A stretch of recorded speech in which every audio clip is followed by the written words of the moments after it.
Undergraduates at Columbia University in 1962, for example, read the following passage from what was a standard textbook in an upper division course on the history of colonial America.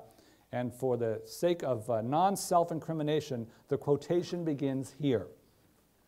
Good feeling between master and slave was promoted in large measure by the happy disposition and docile temperament of the Negro. Seldom was he surly and discontented, and rarely did he harbor a grudge against his master for depriving him of his liberty. On the contrary, as a rule, he accepted his inferior status as a matter of course and went about his daily tasks cheerfully, often singing while at work." Unquote. The young faculty who criticized this sort of historical writing didn't have an easy time of it. Famed historian Hugh Trevor Roper, for one, pushed back against these new educational impulses. As he wrote in an African history textbook published later in this period, and this is a quote, "Undergraduates, seduced as always by the changing breadth of journalistic fashion, demand that they should be taught the history of Black Africa. Perhaps in the future, there will be some African history to teach, but at present, there is none, or very little. There is only the history of of Europeans in America. The rest is largely darkness, like the darkness of pre-European, pre-Columbian America. And darkness is not a subject for history." End quote. This is pretty horrendous, isn't it? And it was the normative academic discourse at Ivy League universities throughout the 1960s, and it helped inspire a generation of educational reformers to transform the mission, vision, and purpose of their universities. They took early aim at what were called area studies programs. Created in the early post-war years by the federal government, these academic centers studied the history and politics of the Eastern Bloc communist countries, with the hope that their graduates would go into government service and help the U.S. win the Cold War. A pessimist would argue that these were actually politicized departments, paid for by the government, compromising the independence and integrity of the university in order to advance the militaristic aims of the capitalist-driven American economy and government. They would argue that what might have appeared to have been bucolic you on the surface was actually something far worse underneath. The co-option, excuse me, if I get some water to help. The co-option of American higher education by the government in order to advance its own political claims. In counterbalance to these area studies programs, the new generation of scholar activists created their own version of area studies. At Berkeley, a major in peace and conflict studies. At SF State, a successful faculty strike in the late 1960s brought the nation's first and still only college of ethnic studies. The stark difference between this new academic enterprise and bucolic you is illustrated with a quick visit to SF State's College of Ethnic Studies website, which boasts that its mission is, quote, to practice the theories of resistance and liberation in order to eliminate racism and other forms of oppression, and to study in the first-person voice the cultural and intellectual traditions of these people that are often ignored or misrepresented in the current U.S. academic canons. Thank you. All right. This new approach to the university was nothing like bucolic you. Rather than demanding a third-person impartial view of one's academic field, the new approach demands that professors take stands, and specific stands at that. Professors in this new place, and let's just call it ethnic studies U, must use their position as scholars and teachers to bring justice and equality. They must do that by demonstrating in their scholarship and in their classroom teaching how conventional approaches to learning were responsible for all of the ills of bucolic you, and how a more activist faculty can bring the university out of its checkered past and into the vanguard of real, pluralist, engaged, equity-driven democracy. And if you can guess where this is going, these ethnic studies faculty are committed as well to bringing justice to Palestine. Let's be honest, ethnic studies U is not good for the Jews. Even though Jews may identify as ethnic, even though they are disproportionately liberal, they find themselves on the opposite side of the political aisle when it comes to the politics of ethnic studies U. And this is most pronounced around Israel and Zionism. Maybe if Jews hadn't enjoyed such a meteoric rise up the social mobility ladder, they might have identified more with the struggles of ethnic studies university supporters. But they didn't. Jews by 1945, if you believe UCLA anthropologist Karen Brodkin, or certainly by the 1960s, if you believe Emory University historian Eric Goldstein, Jews became white. They had joined middle-class America and had achieved equality, if not even more than equality, across the economic, political, educational, social landscape, you name it. If you take a look around university campuses today, Jews are more than just equal and integrated. They are overrepresented relative to the number of Jews in the overall population. At the undergraduate level, graduate level, among the ranks of faculty, tenured and untenured, even administration, you will find Jews powerful and influential across American higher education. Even the doors of the Ivy League presidential offices sport the names Shapiro, Levin, Summers, Stein, and Bloom. I don't think it takes an Ivy League education to figure out how these two competing conceptions of the university will play out when it comes to your subject of interest on the college campus. Back in the good old 1950 days of bucolic U, the state of Israel was the darling of the American left.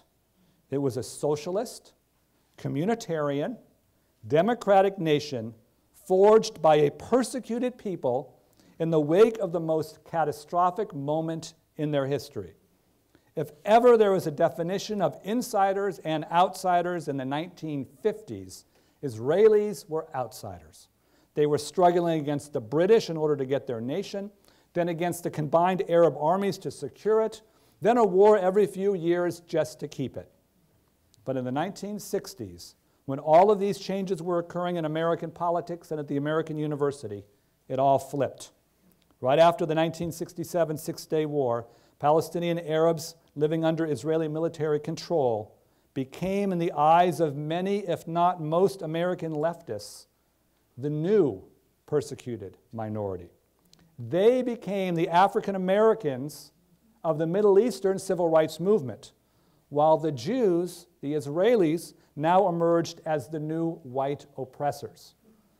You can put away your copy of the Pro-Israel Debater's Handbook, Myths and Facts, and it's right out there for sale if you're interested. I saw it when I came in. Because all the brilliant counter-argumentation in the world won't shake the left from this new understanding of the Mideast conflict. Israeli Jews, like American Jews, had turned white. They had become part of the evil power structure that perpetuated militarism wherever it went. And after 1967, American Zionists, even those on the left of the political spectrum, found little or no support among a leftist population that just a few years earlier celebrated them as their ideal. Progressive Zionists especially were in a bind. They agreed with the new left on every issue, it seemed, except Israel. Jews, the most liberal white ethnic group in America, faced rebuke from their one-time allies because they were Zionists. Back in the days when Rabbi Goodman and I were working the pro-Israel table on Berkeley Sproul Plaza, one of my activist mentors responded to this dilemma with a smiling sense of humor. She said, "Hey, everyone's entitled to one double standard. Mine's Israel." To be quite reductionist and simplistic about it, I, as a highly identified Jewish Zionist, subscribe to bucolic U, while my former office mate Milton subscribes to Ethnic Studies University. Does this make sense? Are we all in agreement? Are we all nodding, as I hoped at the beginning, that this is going good so far? You're in line with the argument, right? Because it's not that simple. And I do say this knowing that we are on camera and tape because this is what tenure is for.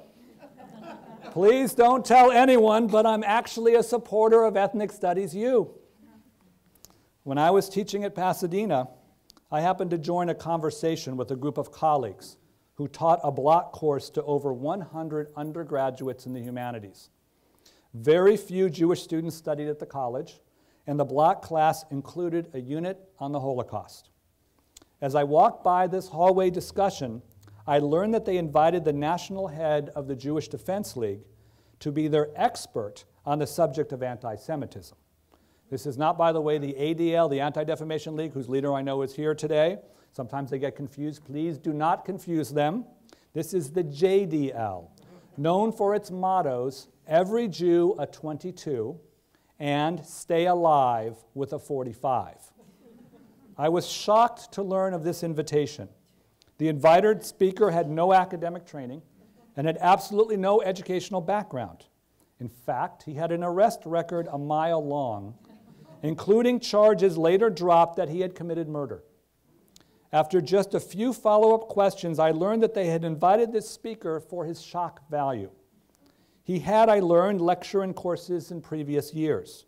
As the faculty sponsors explained, he, and this is a quote, titillated, unquote, students, and it made class more entertaining and fun. In fact, one of the colleagues told me with great excitement that the class was going to be just like the Jerry Springer show. The invited speaker had, in fact, appeared on the Geraldo daytime talk show, where he had an on-air violent confrontation with members of the KKK. Let's pause right here. Did my colleagues have the right to turn a lesson on the Holocaust into an episode of the Jerry Springer show? At the time, I believe they did. They were the teachers of record, responsible to deliver their syllabus in the best way they knew how. While I did not think this was the best way to do it at all, I respected their right to teach their class as they wished. For my part, and then as a loyalist to bucolic you, I responded in what I considered an appropriate and professional way. I asked for and received a meeting with the 7 faculty who taught the class. I recognized their right to do as they wish, but I urged them to consider a more responsible approach. Don't introduce a speaker whom you know is not trained nor qualified to speak. Don't turn your classroom into a daytime TV show. Respect your students by giving them the best trained scholar and educator you can find. And given a speaker with a long history of violence and arrests, if you are going to invite him, ensure that you've notified campus security, if not local city police, to protect your students. And you might also want to make sure that he doesn't act on his every Jew a 22 motto, since the campus does have a no firearms policy. I have, by the way, reversed my position on a faculty member's right to teach their class as they wish. While I have for years felt that there really must somewhere be a good argument in my favor, I didn't read it until a few weeks ago when your own law professor and Rabbi Arthur Groth Schaefer sent me an academic article. Where is Arthur? Right here. Where he sent me an article he was writing here about the incident 2 years at UCSB. Arthur, I'm now convinced of what I thought I believed, but just didn't know how to say it. So thank you for giving me those words. And if I had to do it all over again, I'd follow your protocols. My efforts to get a qualified speaker into the class backfired. I was accused of violating my colleagues' academic freedom. Appeals to the college president failed as he embraced the narrative developed by the inviting faculty that defined me as a radical extremist intent on forcing them and their students to follow my own way of thinking. The faculty union, led by good friends of the inviting faculty, so associational plays into campus politics for my colleagues, if you can imagine that, did not get involved. Even the campus newspaper hopped on, giving editorial space to the invited speaker so he could call for my firing from the college. I did confront him on that. Why did you do that?